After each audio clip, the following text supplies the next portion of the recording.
1, 2, 3。这又是一条超过600磅的蓝鳍金枪鱼。这种巨型蓝鳍金枪鱼现在已经不多见了。最重要的是，这么大的鱼可以直接绕过中间商送到拍卖会拍卖。来自东京的买家专门收购这种巨型金枪鱼，价格当然也比中间商高出很多。这就不难理解他们为何这么高兴了。这条鱼的长度达到了120英寸，体型看起来也非常肥硕。切掉鱼鳍之后，再把鱼放到案板上处理。称重之前要切掉鱼头和鱼尾，仅仅是切掉的尾巴就有30斤重，而且还会把尾巴随机送给路人。掐头去尾后，这条鱼净重640磅。随后这位东京买家会对鱼肉的品质进行评级，显然他对这条鱼的脂肪含量和颜色都很满意。船长们现在不会得到确切价格，等拍卖会开始时才能知道这条鱼的最终价值，但价格至少是卖给中间商的好几倍。没有超过600磅的蓝鳍金枪鱼只能卖给中间商。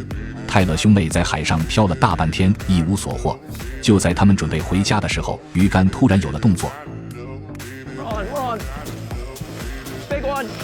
兄妹俩马上进入状态，开始收线。即便钓不到超级大鱼，小一点的也无所谓，毕竟每条蓝鳍金枪鱼都值不少美元。不过这条鱼好像比较聪明，总是不停游向船底，好几次都差点割断鱼线。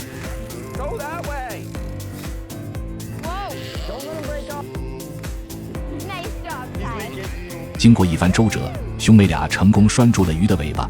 这条鱼看着也很大，长度达到了99英寸。接下来看看泰勒能把这条鱼卖多少美元。掐头去尾后，这条鱼净重437磅。下面开始评估鱼肉的环节。鱼肉的脂肪含量不高，但是颜色十分漂亮，核心部分的透明度也很好，所以中间商给出了19美元的单价。这条鱼让兄妹俩赚了8303美元，还算是一个比较不错的结果。凯恩船长比较特别，因为他每次都是一个人出海钓鱼，虽然收入全都归自己，但没有帮手，每次都让他手忙脚乱，既要收线又要开船，把鱼拉到船尾后还要投出鱼叉和拴住尾巴，一个人忙的是不亦乐乎。虽然过程十分狼狈，但最后还真的成功拴住了鱼的尾巴。降温完成后，把鱼拉上船测量尺寸，这条鱼的长度达到了89英寸，那就看看他一个人钓的这条鱼能卖多少美元。